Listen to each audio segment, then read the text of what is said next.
നമസ്കാരം. പീഡാനുഭവാരത്തിൻ്റെ 1-ാം ദിവസം.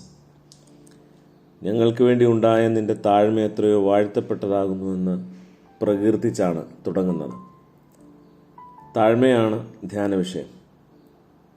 ദൈവികമായ മഹിമ വെടിഞ്ഞ് മനുഷ്യാവതാരം ചെയ്ത എളിമയുടെ നെറുകയിലാണ് കുരിശ് ഉയരുന്നത്. അങ്ങനെ കുരിശ് താഴ്മയുടെ അടയാളമായി മാറുന്നു. കുറച്ച് ദിവസം മുമ്പ് യേശു ആ പട്ടണത്തിൽ പ്രസംഗിച്ചതാണ്. കോരസീനെ, നിനക്ക് ഹാ കഷ്ടം!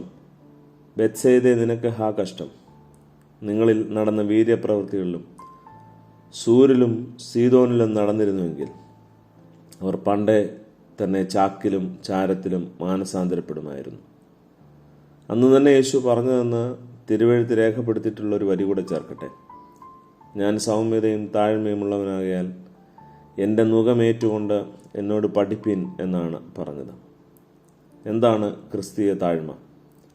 ഇത് സത്യത്തെക്കുറിച്ചുള്ള അവബോധമാണ്. ഞാൻ ആരാണെന്ന സത്യത്തോടുള്ള പ്രതിബദ്ധതയാണ്.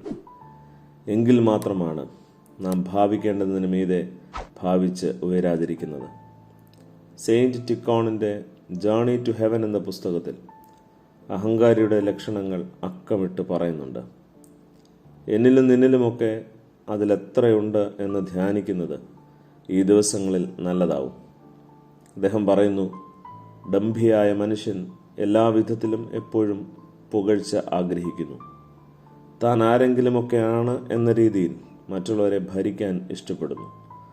പിറുപിറുപ്പും അസന്തുഷ്ടിയും പ്രകടിപ്പിക്കുന്നു. മറ്റുള്ളവരുടെ കാര്യത്തിൽ ആവശ്യമില്ലാതെ ഇടപെടുന്നു. എപ്പോഴും ഞാൻ ഇതും അതും ചെയ്തുവെന്ന് പറയുന്നു. മറ്റുള്ളവരെ പരിഹസിക്കുന്നു. അനുസരണക്കേട് കാട്ടുന്നു. അക്ഷമ കാണിക്കുന്നു.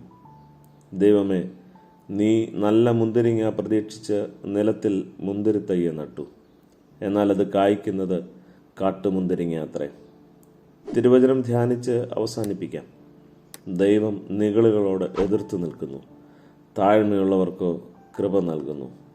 അതുകൊണ്ട് അവൻ തക്ക സമയത്ത് നിങ്ങളെ ഉയർത്തുവാൻ ദൈവത്തിൻ്റെ ബലമുള്ള കൈക്കീഴിൽ താണിരിപ്പിൻ. നമസ്കാരം.